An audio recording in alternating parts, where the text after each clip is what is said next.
That remains an inquiry, which appears contemporary, yet isn't. The craving to enjoy intimacy without bearing offspring is not a byproduct of the modern century, or the sexual liberation, or the creation of the pill.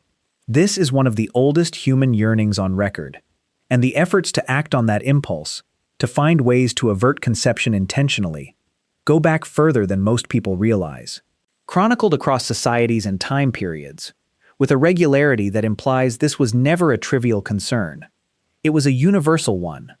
Humans have always wanted to manage their reproduction. The exact techniques they employed ranged from the surprisingly successful to the truly horrifying to the conceptually creative. Some of them succeeded, some of them failed miserably, and the history of what folks attempted, why they attempted it, and how well it functioned, teaches us a great deal regarding how ancient humans comprehended their own anatomies, their surroundings, and the connection between the two.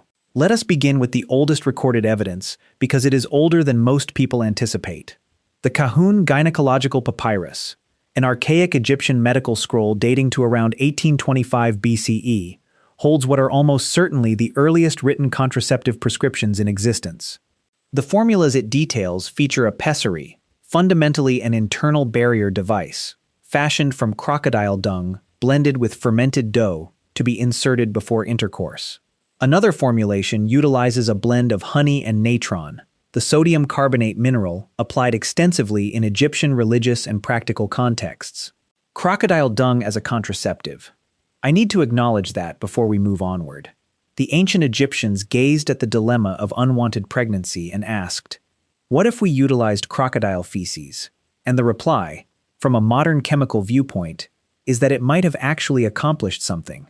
Crocodile feces are alkaline, and alkaline surroundings are hostile towards sperm, which favor a slightly acidic pH. The fermented dough would have contributed to the effect. It was not an effective contraceptive in any dependable manner, yet it was not pure magical thinking either. It represented an effort to apply observed chemical logic toward a biological issue utilizing the resources available in a world where crocodiles were seemingly abundant enough to supply the raw material on a recurring basis. The honey and natron blend was similarly not crazy from a chemical perspective. Honey contains mild antimicrobial and spermicidal traits that modern science has validated. Natron is highly alkaline. Neither is a foolproof contraceptive, yet neither is nothing. And in the context of what was accessible during 1825 BCE, these constituted genuine efforts at evidence-based healthcare applied to reproductive control. Operating with the restricted pharmacological toolkit of the ancient world, and attempting to do something beneficial with it. That is more than can be stated regarding a lot of ancient medicine. Egypt was not alone. Ancient Mesopotamian scrolls feature references to contraceptive preparations. Ancient Indian manuscripts from the Ayurvedic tradition detail various techniques for preventing conception, including oil-based concoctions applied before intercourse, and multiple herbal formulations ingested internally. Ancient Chinese medical manuscripts contain comparable material. The trend remains consistent. Wherever human civilization generated written documents, those documents include efforts to prevent pregnancy, which suggests the practice almost certainly predates the writing by a substantial margin. The query is how far back it goes, and the reply to that necessitates pondering about what type of evidence could conceivably endure from before the era of written documentation. The biological data from actual prehistoric groups is suggestive in a fascinating manner. Archaeological and skeletal analyses of prehistoric groups consistently reveal birth spacing, the gap between deliveries, that is lengthier than would be anticipated if women were merely becoming pregnant at maximum biological rates. Hunter-gatherer females, both within the archaeological record and in contemporary traditional communities, tend to have children spaced roughly 3 to 4 years apart, rather than the theoretical maximum of 1 to 2 years. Part of this spacing is justified by extended nursing, which suppresses ovulation via hormonal mechanisms. Part is justified by the relatively low body fat percentages of active hunter-gatherer females, which also impacts fertility. However, some of it has been credited by investigators studying contemporary traditional societies to intentional practices directed at preventing or spacing pregnancies. The spacing was not entirely coincidental. It was at least partially managed utilizing whatever implements and knowledge were available. The botanical realm is where the most significant and most intriguing evidence resides. Across a massive array of traditional cultures on every inhabited continent, examined by ethnobotanists and anthropologists over the past century and a half, there exists a uniform body of wisdom concerning plants with contraceptive, abortifacient, or fertility-altering properties. The specific vegetation varies by region because the flora of sub-Saharan Africa is distinct from the flora of North America or Southeast Asia. Yet the categories of plants utilized and the techniques of use display extraordinary consistency across cultures that had no contact with one another whatsoever. This uniformity is not a fluke. It demonstrates the reality that plant secondary metabolites, the chemical compounds that plants generate for their own biological purposes, including protection against insects and fungal pathogens, comprise a significant number of compounds that interact with mammalian reproductive systems. Flora did not manufacture these compounds for humans to employ as contraceptives. They generate them for unrelated purposes. Yet the interaction with mammalian hormones and reproductive biology is real, and was uncovered by human populations through observation and experimentation over very long spans of time. Somebody observed something. They informed somebody else. The wisdom accumulated generation after generation within the specific informal networks through which traditional women's medical expertise traveled. Queen Anne's lace, wild carrot, Daucus carota, represents perhaps the most well-documented instance of a plant featuring traditional contraceptive usage across independent cultures. Seeds of wild carrot were detailed by Hippocrates during the 5th century BCE as a contraceptive and continue to be utilized within traditional medicine in areas of South Asia today. Contemporary research has discovered that wild carrot seeds possess compounds that interfere with progesterone synthesis and implantation. And animal trials have corroborated anti-fertility impacts. It remains not a dependable or safe contraceptive in any modern clinical sense. The dosage required for effectiveness is close to the dosage that triggers toxicity, yet it is not pharmacologically inactive either. Something is truly occurring at the biochemical level when one consumes it in the correct quantities, which is more than can be stated regarding many of the medical treatments deployed across the ancient world. Silphium remains the most striking instance of ancient contraceptive plant usage, and it is additionally the most sorrowful because it was pushed to extinction by the demand it generated. Silphium was a botanical that flourished exclusively within a specific territory of North Africa, near the ancient Greek settlement of Cyrene, in what is currently Libya. It was chronicled thoroughly by ancient writers, Hippocrates, Theophrastus, Dioscorides, Pliny the Elder, as possessing potent contraceptive and abortifacient traits, and it was valued so greatly that it became the principal export and economic cornerstone of Cyrene. Illustrated upon the city's currency, exchanged across the Mediterranean world, at prices that rendered it one of the most precious commodities of the ancient era, valued its weight in silver in some reports, valued more than gold in others. The desire for silphium, fueled largely by its standing as a contraceptive, was seemingly so severe and so prolonged that it was gathered to extinction. By the 1st century CIE, it was vanished. The final known supply supposedly shipped to the Emperor Nero as a novelty. Ancient writers detail it with a specificity and consistency, the dosage, the method of usage, the impacts, the distinction between its contraceptive and abortifacient applications at differing dosages. This implies the reputation was founded on actual observed effectiveness rather than pure superstition or marketing. Which compounds it harbored, and precisely how they functioned, is a query we cannot presently answer, because the flora no longer exists. An entire species was devoured into non-existence by the craving generated by its own utility. This represents a specific and somewhat extraordinary form of tragedy. Pennyroyal Artemisia varieties, pomegranate seeds, juniper berries, blue cohosh, wild ginger, cotton root bark, throughout Greek, Roman, Chinese, Indian, indigenous American, and African traditional healthcare, plants within these classifications emerge with uniform descriptions of fertility-altering, contraceptive, or abortifacient characteristics. The pharmacological investigation into several of these botanicals has verified that they possess bioactive compounds with impacts on reproductive hormones, implantation, or uterine functionality. The effectiveness and safety profiles differ tremendously. Several of the traditional abortifacients function partially by intoxicating the mother to a level that also terminates the pregnancy, which is as frightening as it sounds, and which ancient medical writers were sometimes genuinely conscious of and recorded.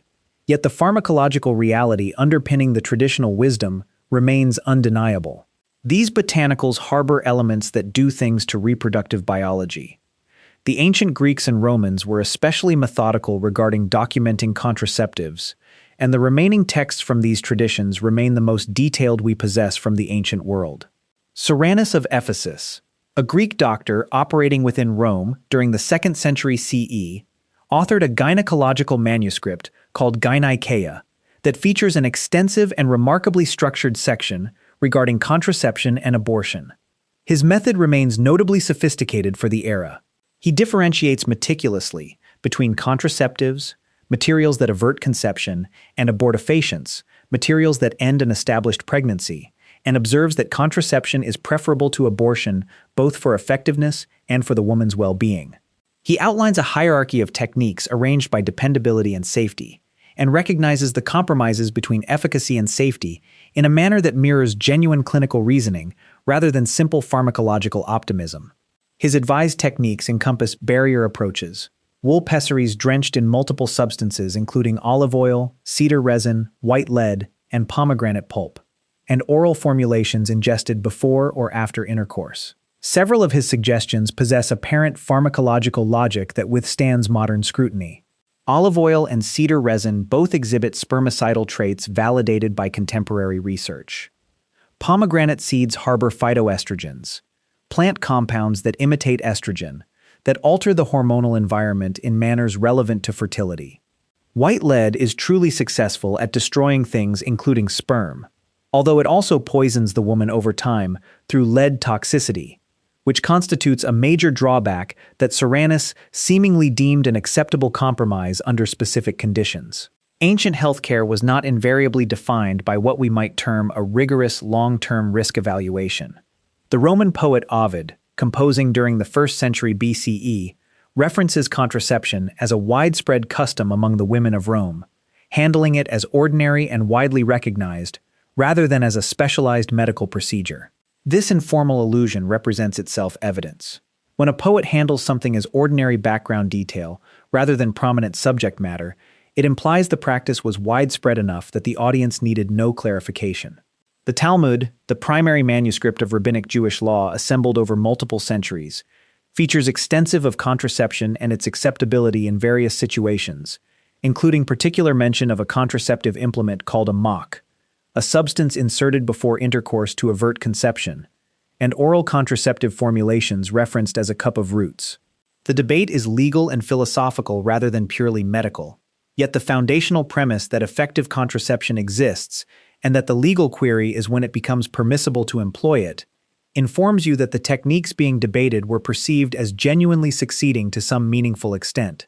One does not compose extensive legal arguments concerning the circumstances under which something is allowed if that something consistently achieves nothing. Physical barrier techniques surface across numerous ancient traditions in manners that constitute authentic engineering solutions to the identical mechanical issue. In addition to the Egyptian pessary formulas and the Greek and Roman wool pessaries, there exist allusions within diverse ancient manuscripts to something functionally comparable to a condom. Sheaths for the male genitals utilized during intercourse. Ancient Egyptians seem to have employed linen sheaths, potentially for disease prevention as much as contraception, although the two purposes are not mutually exclusive. There exists proof from ancient Japanese traditions of comparable coverings crafted from tortoise shell and subsequently from animal intestine, which sounds profoundly uncomfortable in manners that go some way toward clarifying why barrier contraception has historically been underused relative to its theoretical efficacy. Ancient Rome witnessed the utilization of goat bladder for the identical objective. The concept was comprehended across multiple independent traditions, even if the exact execution differed substantially. Withdrawal, coitus interruptus, manifests so universally across traditional societies and historical eras that it demands no specific documentation of particular ancient sources. It gets referenced within the Hebrew Bible in the tale of Onan, from which it inherits one of its historical titles. It is characterized by ancient medical writers as a prevalent custom. It is recorded within practically every traditional community ever analyzed across any region of the globe. Its efficacy as a contraceptive remains real, yet flawed. Contemporary appraisals indicate it lowers pregnancy risk by approximately 73%, depending upon consistent and correct usage, which represents a spectrum that teaches you everything regarding how consistent and correct usage fluctuates in reality. As a widely accessible, cost-free, zero preparation required technique, its attractiveness across practically the entire duration of human history remains self-evident. Lactational amenorrhea, the inhibition of ovulation via prolonged breastfeeding, was likely the most broadly utilized and most successful ancient contraceptive technique. Although labeling it a technique suggests a degree of intentional strategic deployment that might not invariably have been present in the manner modern individuals would comprehend it. Prolonged nursing inhibits the hormonal signals that stimulate ovulation.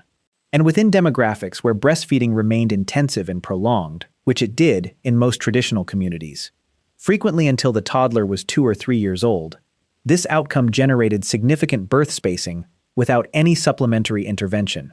Whether ancient groups comprehended the hormonal mechanism or merely noticed that prolonged nursing tended to postpone the subsequent pregnancy remains ambiguous. Yet the practical observation would have remained accessible to any observant individual residing within the community over time, and it would have proved accurate.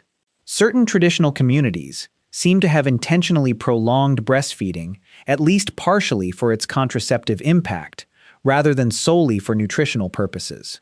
The anthropological data from modern traditional communities features clear declarations from females concerning the contraceptive motivation for prolonged nursing. Whether this comprehension remains archaic or a more modern accumulation of communal observation is impossible to establish with certainty. Yet the outcome itself remains as old as human breastfeeding, and the observation of the outcome is likely almost as ancient. Abstinence and sexual limitation throughout specific phases of the menstrual cycle emerge within diverse ancient medical and religious structures as a mechanism for managing reproduction. The notion of a fertile window, the time frame during which conception remains achievable, was known to exist across ancient medical traditions, even if its precise timing was typically misidentified. Hippocrates theorized conception was most probable immediately following menstruation, which represents approximately the least fertile phase of the standard cycle. This signified that ancient efforts at rhythm method-style abstinence were frequently executed at exactly the incorrect time, yielding minimal or zero actual contraceptive benefit while fabricating a false sense of security. The true timing of ovulation, mid-cycle, approximately 2 weeks preceding the subsequent menstrual period, was not accurately comprehended until the 20th century.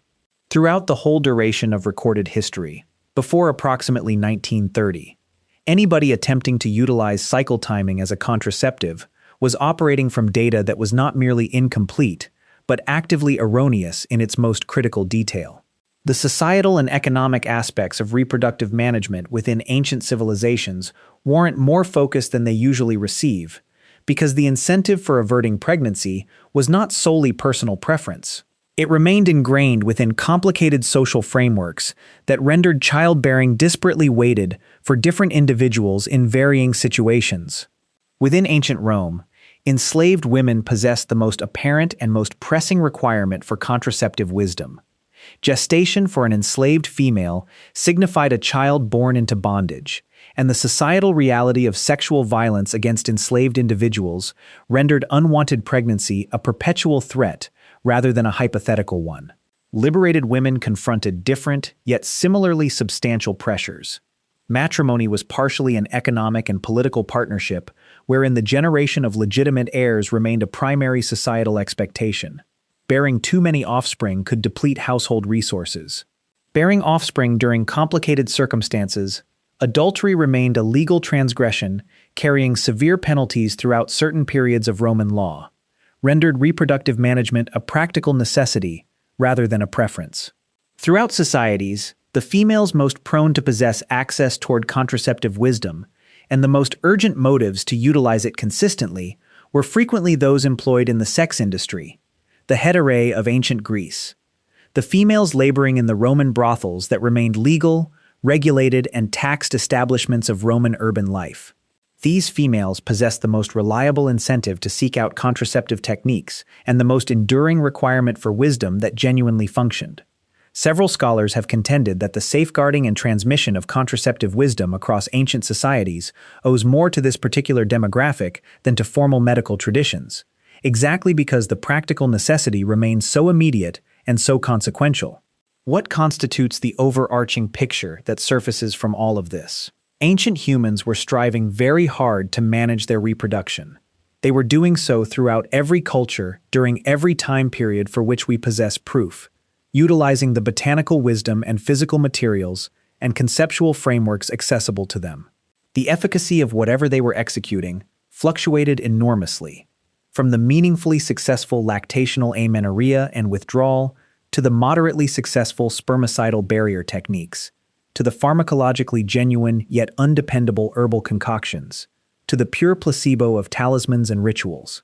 The wisdom was predominantly retained and conveyed by women, frequently informally, transferred between mothers and daughters, and between females within the identical community. It was not transcribed down in the identical manner that elite male medical wisdom was transcribed down, which implies it remains heavily underrepresented within the historical archive despite being more broadly practiced than what the remaining manuscripts indicate. Cyrannus of Ephesus recorded things down. The grandmother who instructed her granddaughter which botanicals to brew a tea from and when did not. And regarding terms of what individuals were genuinely performing in practice, the grandmother's wisdom was almost certainly more broadly disseminated and more consistently applied. The chasm between what humans desired, dependable reproductive management, and what they genuinely had access toward, a patchwork of partially successful techniques with considerable uncertainty regarding which functioned and why, remained a chasm that endured throughout practically all of human history, and was only truly closed via the invention of modern hormonal contraception during the mid-20th century. Yet the yearning that fueled the advancement was not novel. It was not spawned by modernity or the sexual revolution. It remained present within the crocodile dung formulas of ancient Egypt and the silphium commerce of the ancient Mediterranean and the botanical wisdom transferred between females across every traditional society ever analyzed upon every inhabited continent. The urge to enjoy intimacy without bearing offspring, and the readiness to embrace substantial risks and utilize whatever resources remained available to chase that urge, is as ancient as the urge to experience intercourse itself, which, considering everything, is roughly as old as it gets.